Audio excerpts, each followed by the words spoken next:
Dear students, you are welcome to my online teaching classes. I am Shishpal Chauhan.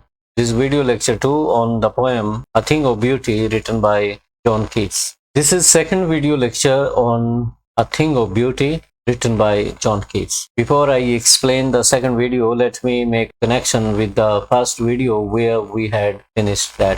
Actually, I was explaining these lines in spite of worries and tensions of life. We have to begin our life anew on every morning with full energy and power. कवि ये कहना चाहते हैं कि प्रत्येक सुबह हम उठते हैं, हमारे मन में उमंग होती है, आशाएं होती हैं। जीवन की कठोर सच्चाइयों के बावजूद हमें अगले दिन ताज़ा तरोताज़ा बिल्कुल फ्रेश माइंड के साथ जागना पड़ता है और follow the same routine of our life, and without caring for the odd realities, the bitter realities of the world. And our struggle is to complete our daily routine, daily activities with some perfection and in a very beautiful manner. In spite of all the odds, in spite of all the hazards we meet in our life, there is lack of good people in our life, and the routine is always dull and boring. We meet so many other difficulties also in our life. So facing all the difficulties of life, we have to go ahead afresh and feeling more energetic. तो कवि ये बात कहना चाहते हैं कि जीवन में सब कुछ सही नहीं होता, अप्स एंड डाउन्स आते हैं, उतार चढ़ाव आते हैं और कई तरह के लोग हमें मिलते हैं जीवन में। कुछ लोग सुखद अनुभूति कराते हैं अपनी, बहुत अच्छे होते हैं, नेचर के अच्छे होते हैं। कुछ ऐसे होते हैं जो हमें निराश करते हैं। अच्छे लोगों की जीवन में कमी है, निराशाएं हैं, टेंशन्स हैं। तो इन सब के बावजूद हमें जीवन का निर्वाह करना होता है, हमें आगे बढ़ना होता है।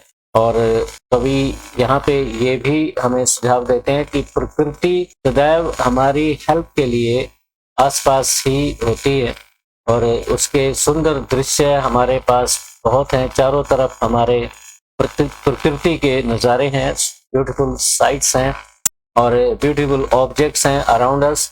और ये सभी सुंदर दृश्य हमारे गले में एक हार का काम करते हैं। ब्यूटीफुल फ्लावर्स का जो हार होता है, एक माला होती है।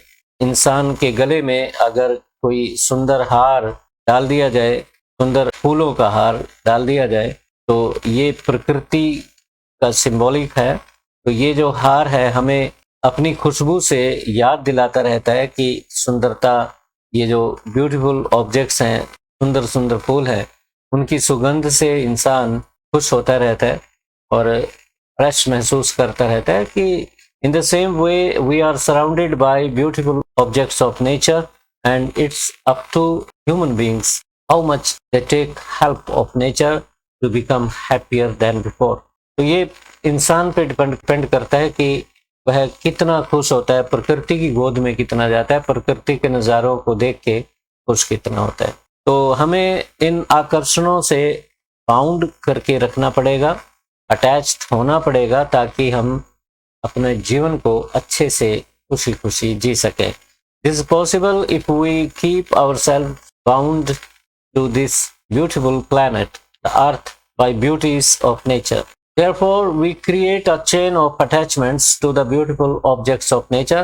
इसी वजह से हम जो धरती पे जितने भी ब्यूटीफुल ऑब्जेक्ट्स हैं प्रकृति के, नेचर के, उनके साथ अटैचमेंट रखते हैं।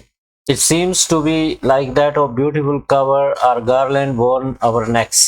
और ऊपर एग्जाम्पल मैंने दिया था कि ये जो सारी चेन है ब्यूटीफुल ऑब्जेक्ट्स की, ये एक हार का काम करती हैं, हमारे गले में सुंदर हार का काम करती हैं, जो हमें दिखता रहता है और जिसका आभास हमें होता रहता है और हम अपनी दिनचर्या को खुशी खुशी करते रहते हैं। तो ये हार का काम करती है। It keeps us bound to the world that is full of all types of oddities enough to make our life miserable. और लाइफ में ऑडिटीज हैं, डिफिकल्टीज हैं, जो हमारे जीवन को मिजरेबल बनाने के लिए, दुखी बनाने के लिए पर्याप्त होती है। परंतु हमें प्रकृति के साथ जुड़ा रहना है, आकर्षणों के साथ जुड़ा रहना है, धरती पे जितने भी आकर्षण हैं, ताकि हम इन मुश्किलों को सहन करें। Let's go ahead. And this was the end of video lecture 1. Video lecture 1 हमने यहीं एंड अप की थी। और ये स्लाइड उसमें रहेगी थी, that's why I have taken it again. Let's begin video lecture 2, A Thing of Beauty, written by John Keats. The text is: Yes, in spite of all, some shape of beauty moves away the pall from our dark spirits, such the sun, the moon, trees old and young, sprouting a shady boon. कवि कहते हैं कि इन सभी बातों के बावजूद, इन सभी ऑडिटीज के बावजूद, जो लाइफ में हर्डल्स हैं इंसान के, तरह तरह की मुश्किलें हैं, उनके बावजूद, in spite of that all we have to move forward, हमें जीवन में आगे बढ़ना होता है. और the poet also says here that some shape of beauty always keeps on moving around us. सुंदरता की कोई आकृति हमारे चारों तरफ घूमती रहती है. जब इंसान उदास होता है और उस उदासी के कवर को, पाल क्या होता है, डेड बॉडी के ऊपर जो सफेद कपड़ा उड़ाया जाता है उसे कफन कहते हैं, वो पॉल होता है. तो उदासी भी उस कफन के बराबर होती है. तो उस उदासी को खत्म करने के लिए अ shape of beauty is moving around human beings. एक आकृति, एक सुंदरता की आकृति हमारे चारों तरफ घूम रही होती है. The poet also gives some example. The sun is an example. The moon is there. Trees, old and young trees are there to make us happier. The sprouting a shady boon. और कहीं पे shady जंगल में जैसे होते हैं reels, झरने बह रहे होते हैं, झरनों के आसपास बुशेस होती हैं, पेड़ होते हैं और इस पानी को ढक लेते हैं. वो बहते हुए पानी को ठंडा रखने के लिए वो चीजें ढक लेती है. तो चारों तरफ we have all around us beautiful objects of nature, and these objects of nature keep us reminding that they must feel happy at any cost in spite of all the sadness we have in our life. तो हमें हर हालत में खुश होना है. जितनी भी मुश्किलें हमारे लाइफ में आ जाती है उनका सामना करना है, और जितने भी ब्यूटीफुल ऑब्जेक्ट्स हैं उनका सहारा लेके we have to become fresh again. So you are watching a beautiful scenery of the rainbow. Rainbow is there in the dark clouds. So this is an object of nature. ये भी object of nature है, and the function of nature is to make human beings feel happier than before on this planet where there are so many sufferings, there are so many difficulties for human beings. Meaning dark spirits, the hearts full of sadness. The sprouting means growing. Shady boon, providing shade that becomes helpful. Boon is a blessing for human beings. A pall means cover that is spread on a dead person. Here it symbolizes the cover of sadness. तो dark spirits का मतलब यहाँ ऐसे दिल जो उदासी से भरे हुए हैं.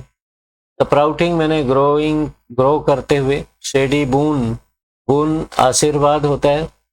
जब वृक्षों का समूह अपनी छाया दे रहा होता है, in a way that becomes boon for the travellers who are travelling in the scorching heat of the sun. Pall means a cover of sadness. Some people may feel discouraged. Some people may feel dejected from life. They may be under some tensions and pressures of life. Their faces become full of sadness. So that cover of sadness is removed by some beautiful object when that person watches that beautiful object. Let's read the text now. For simple sheep and such are daffodils, with the green world they live in, and clear rills that for themselves a cooling court make against the hot season. The mid-forest brake, rich with sprinkling of fair musk rose blooms. Here the poet keeps on describing the beautiful objects in the forest, beautiful objects of nature. कवि यहाँ पे प्रकृति के सुंदर objects को describe कर रहे हैं. इससे पहले उन्होंने डिस्क्राइब किए कि किस तरह से the sun, the moon, trees, old and young, sprouting a shady boon. All these are beautiful objects of nature. Similarly, we may find simple sheep. जंगल में घूमती हुई sheep होती हैं, and such are daffodils, or daffodil stands for these are flowers. Daffodil नाम के फूल भी मिलते हैं. With the green world they live in, all these, the sheep as well as the daffodils, they live in green world of nature and clear rills that for themselves a cooling covert make. Clear rill, clear means साफ, rills झरने होते हैं, बहते हुए झरने होते हैं, और इनके आसपास बुशेस होती हैं, कुछ पेड़ होते हैं, और वो शेडी एक झुंड सा बना लेते हैं अपनी शेड का, so that this water remain cool in hot season. और ये जो छाया है यहाँ पे बुशेस की या फिर प्लांट्स की, ट्रीज की, ये इस झरने के पानी को ठंडा रखती हैं गर्मियों में. A cooling covert make against the hot season, the mid forest break. और चलते चलते कई बार जंगल में क्या होते हैं, दलदली इलाका होता है, उन्हें ब्रेक कहते हैं. इधर सॉलिड है, यहाँ पे दलदली इलाका है. This becomes a break in forest. Rich with sprinkling fair musk rose blooms. और यहाँ पे सफेद रंग के गुलाब के फूल उग रहे होते हैं. यहाँ पे इस दलदली इलाके में गुलाब के फूल पाए जाते हैं, और they are blooming forth in this area, in this marshy land. 2-3 image यहाँ पे कवि ने क्रिएट किए हैं. Let's go to the explanation. Sprouting means producing, coming out. Rich with means full of something, but here it means looking beautiful. Rich का मतलब किसी भी तरह से भरपूर. बून, ब्लेसिंग, आशीर्वाद. डैफोडिल्स फ्लावर्स होते हैं. रिल्स स्मॉल स्ट्रीम्स, ब्रुक्स और स्ट्रीम्स, इन्हें झरने कहते हैं. Covert means hidden areas in jungle such as bushes. तो यहाँ पे कोवर्ट वर्ड आया था. अ कूलिंग कोवर्ट, ये जो छुपा हुआ पानी है यहाँ पे बह रहा है, दिस इज कॉल्ड कोवर्ट. इसे कोवर्ट कहा जा सकता है. Break means hindrance like marshy land in a jungle. Forest में दलदली जमीन जो आ जाती है उसे ब्रेक कहा जा सकता है. Sprinkling less number, yes. And in this marshy land, some fair musk rose are blooming, white colored musk rose are blooming here and there. Sprinkling means not in plenty, जो अधिकता में ना हो. Fair musk rose a kind of white rose है ये, और अच्छी खुशबू होती है इसमें. Blooms मैंने flowers, और फूलों का खिलना भी ब्लूम करना होता है. The poet further says that in spite of all bitter realities of the world, the beauty of nature removes the fall of sadness from human hearts. कवि ये कहना चाहते हैं कि इन सभी कड़वी सच्चाइयों के बावजूद जो प्रकृति की सुंदरता है वो मानवीय दिलों में से उदासी को दूर करना चाहती है. तो यहाँ पे कवर यूज किया गया. The poet wants to create an image by the usage of the word fall, as if the human hearts were covered with the cloth of sadness. ऐसा लगता है कि मानवीय दिलों को सफेद चादर से ढक दिया है. This is metaphorical language. The poet wants to convey to us that sometimes human hearts become full of sadness due to the bitter realities of the world. Then he gives the example of such beautiful objects that help human beings to come out of the state of depression and sadness. इसके पश्चात वो example देते हैं उन सुंदर दृश्यों का, उन सुंदर ऑब्जेक्ट्स का प्रकृति के, जो इंसान को इस उदासी से, इस डिप्रेशन से बाहर निकालने में मदद करते हैं.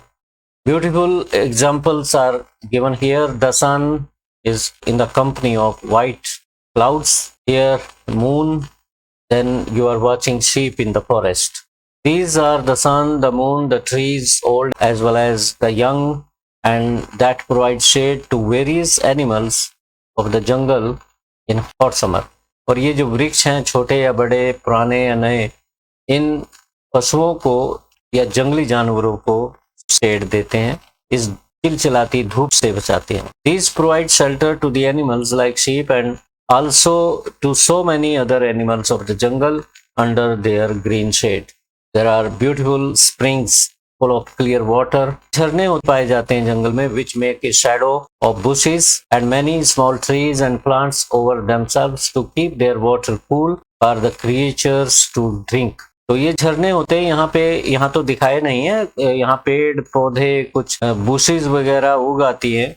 और यहाँ जैसे पर्सनिफिकेशन यूज किया है कि ये जो रील्स हैं, ये जो झरने हैं अपने आसपास एक कोवर्ट बना लेते हैं, एक छायादार वृक्षों का, इनका बुशेस का झुंड बना लेते हैं, so that the water remain cool during hot summer in the scorching heat of the sun, ताकि जंगली जानवरों के लिए या किसी भी प्राणी के लिए ये पानी ठंडा रहे। This is the function of nature to provide shelter, to provide happiness to every creature on the earth. There is undergrowth of bushes which protect many flowers like beautiful musk rose from the heat of the sun. Usually such bushes are found in marshy land of a jungle. और आगे चल के कभी कहते हैं कि इन some break word use किया गया, मार्शी लैंड में बुशेस उगाती हैं और इनके नीचे ये सफेद रंग के गुलाब के फूल उग रहे होते हैं और इनको ढक लेते हैं। ये जो दूसरी झाड़ियां हैं इन मस्क रोज को बचाने के लिए, ताकि ये कुम्भला न जाए, इनको ढक लेते हैं। तो हर चीज प्रकृति की सिस्टम में है, that is in proper discipline and in coordination with other things. Text and such too is the grandeur of the dooms we have imagined for the mighty dead and endless fountain of immortal drink pouring unto us from the heavens brink. Doom means God's final judgment on human beings. Doomsday प्रलय का दिन कहा गया है जब God की final judgement होगी human beings पे। Mighty means powerful. Immortal drink means a drink called nectar, अमृत जिसे कहा जाता है, drink of God. Heaven's brink का मतलब the edge of heaven. Let's have the explanation, then I shall come again to the lines. Sometimes we pray to God for great rewards to be given to the souls of great men who are dead now. कई बार जीवन में ऐसा होता है कि we pray to God for the peace of great souls who have sacrificed their life for humanity, for their country. Among these there may be patriots, among these there may be social reformers, and we pray to God that their souls be liberated, should be liberated from this mortality, उनकी soul from this circle of life and death. हम ईश्वर से pray करते हैं कि उनको मुक्त कर दिया जाए, लिबरेट कर दिया जाए जीवन मृत्यु के चक्र से। We feel immense happiness while praying to God for them, and जब हम उनके लिए प्रे कर रहे होते हैं तो हमें बहुत खुशी हो रही होती है। Then the poet says that there are the tales of the old time which we have heard or read. और कभी ये भी कहते हैं कि हमने वॉरियर्स के, महान लोगों के किस्से भी सुने हैं और उन किस्सों को सुन के, उन किस्सों को पढ़ के हम खुश होते हैं।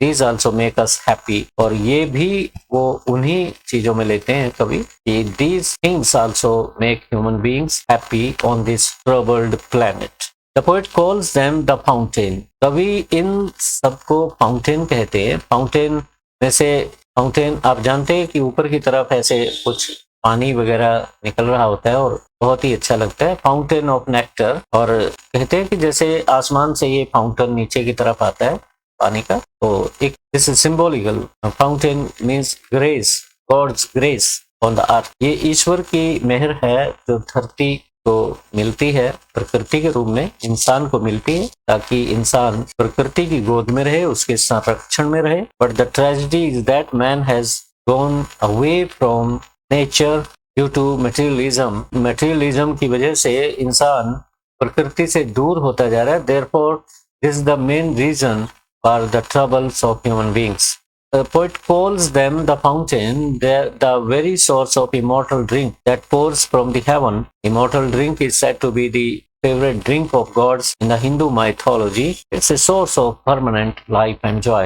और immortal drink जिसे अमृत कहा गया है हिंदू धर्म में, और ये देवताओं का पेयजल है, पेय पदार्थ है जिसको पीने के बाद इंसान सदैव खुश होता है, परमानेंट लाइफ पा लेता है और अमर हो जाता है। Here it signifies that God creates all beautiful objects for all the creatures, including human beings on the earth. यहाँ ये स्पष्ट हो जाता है कि ईश्वर ने प्रकृति को सभी प्राणियों के लिए, जिसमें इंसान भी है, प्रकृति का उपहार हम सबको दिया है, ताकि प्रकृति की गोद में सभी प्राणी, सभी इंसान खुश रहे। It's a source of permanent joy to the distress soul on the earth. और अमृत के साथ इसकी तुलना की है।